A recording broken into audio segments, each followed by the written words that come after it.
B'siyata d'shmai, we're going to learn sukkah Daf Chof. We're going to start in the middle of the Omid. Tonu Rabbanon.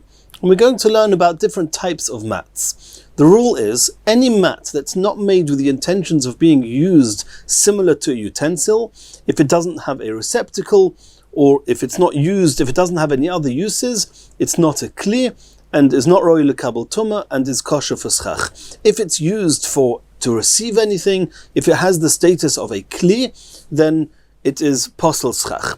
Now, there are certain things which not only are they considered as kelim, but they can even contract the tumah called medras in the event that they are made and they are designated to be used to lie on, to sleep on, to sit on, and that they can contract tumas medras, which is a more severe type of tumah that if a zov, even if he doesn't touch it, he just lies on it, it will also become an av hatumah.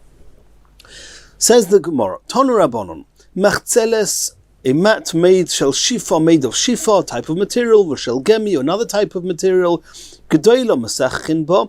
If it's a large mat, one can use it for schach. We can assume it was not made to serve any other purpose, and therefore it's not considered a utensil. It's not roi lekabel tumah and is kosher l'schach. Ktano, however, the smaller ones, ein masechin ba, you cannot use them because we assume that they are made they have the status of a utensil and they are made for to be used. Shel konim, if it's a mat made of reeds, v'shel chelas, another type of material, then if it's gedula, if it's braided, masechin ba. Because if it's braided, it's also a more coarse type of material. Also, the braiding is a more coarse and less smooth type of making a mat, and therefore we can assume it's not made for anything besides to be used for schach. Aruga, however, if it's woven and it's somewhat smoother, ein masechin ba, we assume it was made to lie on, to sit on. It is roi lekabel tumah, and therefore it cannot be used for schach. Rabbi Shmuel Rabbi Yossi Omer Mishum Oviv. Rabbi Shmuel said in the name of his father Rabbi Yossi, the achazu v'achazu, that these materials of konim and chelas, irrespective of whether they are woven or braided, masechin ba, you can use it for schach. We assume that they're not going to be used to lie on. V'chein hoya Rabbi Doisa Omer kedvarav, Rabbi Doisa also held that way, that these mats are not made to lie on. And we're going to see later, we're talking here about, the Gemara is going to discuss which type of mats we're talking about, that according to Rav Doisa, they are kosher schach and are not used in any way as a utensil. Continues the Gemara. Tanan Hasam, we learned in a Mishnah, in Masechet Idios, Kol ha-choitzlois. We'll soon see what choitzlois means, but choitzlois mitamin tmeimes. They are considered utensils and can contract any type of tumah. The most serious of them is the tumah of a mace, where it can become an av hatumah. Divi Reb Doisa, that's the opinion of Reb Doisa.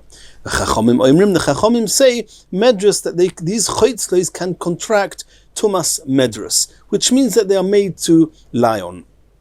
Asks the Gemara, medras in tmei meis loy? Are the Chachamim suggesting that kol ha-choitzlois, whatever they are, they can only contract tumas medras and cannot contract any other tumah or tumas meis? V'anan tanan, did we not learn in the Mishnah in Maseches Nida? Kol ha-metami medras, anything which is able to be metami medras, it means it's used as a bed, as a bench, as something which is used to lie on.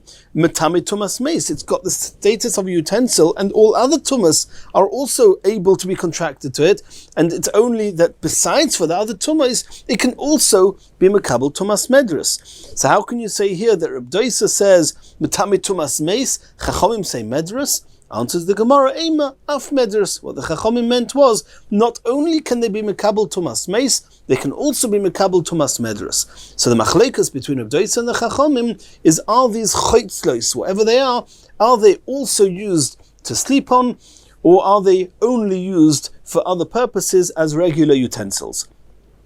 Asks the Gemara, my choitzlois, what is choitzlois? And there's going to be two different explanations in the Gemara. Omer Ravdimi bar Hamduri, marzubli. Ravdimi said it was something called marzuvli. Asks the Gemara, my marzuvli, what's that? Omer Abba said, mizabli. It's a type of a leather bag. It's something which the shepherds would sleep on. Reb Shem ben Lakish Omer, Machzolis mamish. Rish Lakish held that machzolis means mats. It doesn't mean a bag, something with a receptacle. It means a mat. Rish Lakish is following his own opinion. Rish Lakish, Hareini Kaporas Rabbi Yitzchok Lobenstein. He said this out of respect. Rish Lakish said that I should be an atonement for Rabbi Yitzchok and his sons, and he explained something about Rabbi Yitzchok. Shebetchila at first, where some of the halachas were forgotten from the Chachomim in Eretz Yisrael. Olo Ezra mi Bovel. Ezra came from Bovel, which was the place where Torah and the yeshivas were established. V'yasdua, and re-established those halachas that had been forgotten in Eretz Yisrael. When again they forgot some halachas, Olo Hillel Bavli. Hillel Bavli came from Bovel to Eretz Yisrael, v'yasda, and re-established them. Again some halachas were forgotten. Olo Rabbi Yitzchok Lobenstein. Rabbi Yitzchok and his sons came v'yasdua and re-established them. V'chein hoyer Rabbi Yitzchok Lobenstein. V'chein Omar Rabbi Yitzchok Lobenstein, and Rabbi Yitzchok and his sons said as follows. And that's how he comes into this Gemara. This that we saw Machlekes Rabbi Doisa and the Chachomim, that Rabbi Doisa said that the machzolos, the choitzlos, are only tomei tumas meis, and the Chachomim say they're also tomei tumas medrus. That's only on machzolos shel usha. That's only regarding those mats or those machzolos that are made in usha. Shein tmeis. According to the Chachomim, they're also tomei tumas medrus. V'shel tveria. But the mats made in Tveria, shein tahiris, they are tomei tumas meis, but they do not tomei tumas medrus, because in Usha it was common for these mats to be used to sleep on, and in Tveria not. Alma nechluku. That means everybody agrees that in Usha the mats were tomei medrus, and everyone agrees that the mats of Tveria not. Alma nechluku, where they're arguing. Al Shara Tumais, Al Shama Kaimes, on all the other places. Marasova Rabbi Doisa says, Kivan Deleka de Yosef Alayu, since it was very uncommon to sit on them, Kuda Tveria Damyan. It's similar to the mats, the status of the mats in Tveria that are not Mekabel Tumas Medrus, only a regular Tumah of utensils, or Marasova Kivan de Mikra. V'yosef Alayu, and the Chachomim hold, since sometimes in other places they would designate these mats to sit on, Usha Damyan, it's compared to Usha, where it was very common for people to sit on them, and they are tomei tumas medrus. Continues the Gemara, Omar Mar, and now the Gemara is asking a seeming contradiction. First we said, Kol ha-choitzlos tamin tomei meis divrei Rabbi Doisa. We saw that in the Gemara before on Amud Aleph. We said, Tanan Hossam, Kol ha-choitzlos metamin tumas meis, tomei meis divrei Rabbi Doisa. Rabbi Doisa says that these choitzlos, they are metamei tumas meis. They have the status of utensils, not medrus, but utensils. 2 lines earlier in the Gemara we saw v'chein hoyer Rabbi Doisa omer. The Rabbi Doisa agreed that these mats, the various different types of mats, are kosher for schach. If it's kosher for schach, it must be. It's not roi lekabel tuma. How can it also be kosher for schach and also be roi lekabel tomei meis? That's what the Gemara is asking here. The Rabbi Doisa held like Rabbi Yossi. The Rabbi Yossi said that these mats are roi lekabel tuma, as we saw before. That Rabbi Shmuel said in the name of his father Rabbi Yossi, achazu v'achazu, that mats made of reeds and chilas, irrespective of whether they are woven or braided, they can be used for schach. Answers the Gemara loy kashya. It depends whether these mats had a rim on the side or not. If they had a rim, then they are a receptacle. They were used to contain some fruits. Once it's a receptacle, it's roi lekabel tuma. If there's no rim on the side of them, it's not roi. It's not fit to receive any fruits. So it's not got no receptacle. So it's not roi lekabel tuma. So it's kosher l'schach. Hod isli gadanfa. When it says that it's roi lekabel tumas meis is talking about when there's a rim. Hard lesli gedanfa, when it says it's kosher l'schach, is talking about there's no rim. And now the Gemara is asking a question against Rish Lakish. Rish Lakish said that these choitzlos, what are they? He said that choitzlos means machzolos mamish. It means mats. So asks the Gemara Meisvei. We have a brisa. Choitzlos, these choitzlos that are made of shel sham, shel gemi, shel sak, shel sifra, different materials. Sak is goat's hair, sifra is horse's hair. But if you've got choitzlos made of these materials, metamei tumas meis divrei Rabbi Doisa. Rabbi Doisa says that these mats are utensils, but they're not tomei tumas medrus. The Chachamim say they are even Metame Tumas Medrus. Let's understand Reb Doisa. Reb Doisa says that they are not Metame Tumas Medrus, which means that any of these choitzlos made of sham, gemi, sak, or sfira, people do not sleep on them.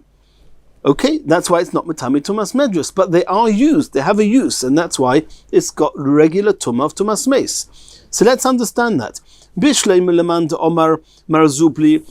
to the opinion, the first opinion that we saw, that the choitzlos are actually types of bags, then we can understand shel sham v'shel gemi, bags made of sham and gemi, is chazu lekisna de pera. They can contain large fruits, even though when they are made there are holes in them, because the nature of these materials, you cannot weave them or cannot make them tight net, and therefore they still fit to contain larger fruits. Shel sak v'shel sfira, the bags made of the goat's hair or the horse's hair, chazu legulki, it can be used as pouches, v'tzani, and sacks. And that's where we can understand Reb Doisa, who says that it's makabel tumah. According to the opinion that says choitzlos means mats, and Reb Doisa says these mats are not used to sleep on, but they are still makabel tumah. What are these mats? They're not pouches, they're not bags, they're just flat mats, and they're not used to sleep on. What are they used for? If they're not used for anything, they're not makabel tumah meis. So it must be used for something. So bishlei mishel sak v'shel sfira, those made of sak and sfira, is chozu leparasi or lenafvasa. You can use them for curtains, you can use them for sieves. Elo shel sham v'shel gemi, but the mats made of sham and gemi, according to Reb Doisa, that you don't sleep on them, lemay chozu, what can they be used for? Answers the Gemara, chozu lenaziasa. They can use to cover the barrels in the brewing vats. They would use these mats to cover the barrels, and therefore they have the status of a kli and a roi lekabel tumah.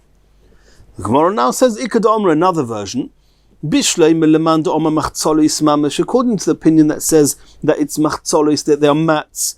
Then I can understand shel sham v'shel gemi, the mats that are made of sham and gemi, chozu lenazisa. They can be used to cover the barrels in the brewing vats. Shel sak v'shel sfira, chozu leparasilin v'nafasa. Those mats made of sak and sfira, they can be used for curtains and sieves.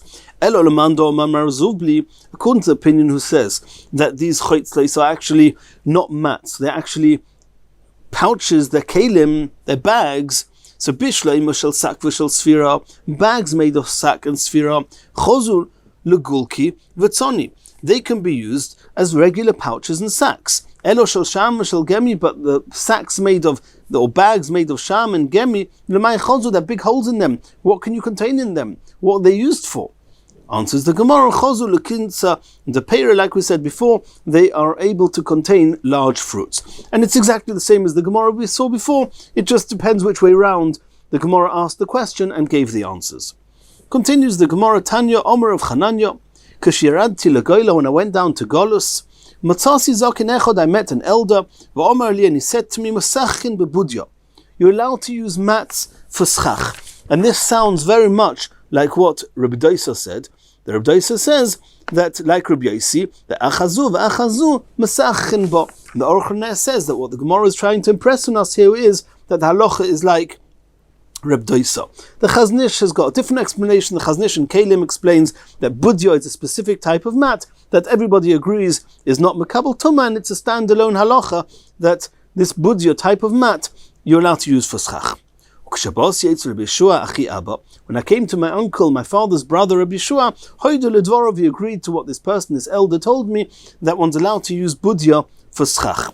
Omer of Chizda, Rav Chizda said, but that's providing there's no rim round it. If there's a rim round it, it can receive. If it receives, then it's a kli. If it's a kli, it's roi lekabel tumah. If it's roi lekabel tumah, it cannot be used for schach. Oma Ula. Ula said, Hanu budisa de b'nei mechuzah. The mats of this place called b'nei mechuzah, ilmoli kirchalem, if not for the rim around it, mesachin bu, you'd be allowed to use them for schach. They're not used as utensils. Tanya namihachi. A brisa to this effect, that masachin bebudya, you're allowed to use this budya mats for schach. Im yeshlem kir, however, if they have a rim round it, ein masachin behen, they are receptacles, they're roi lekabel tumah and posel for schach.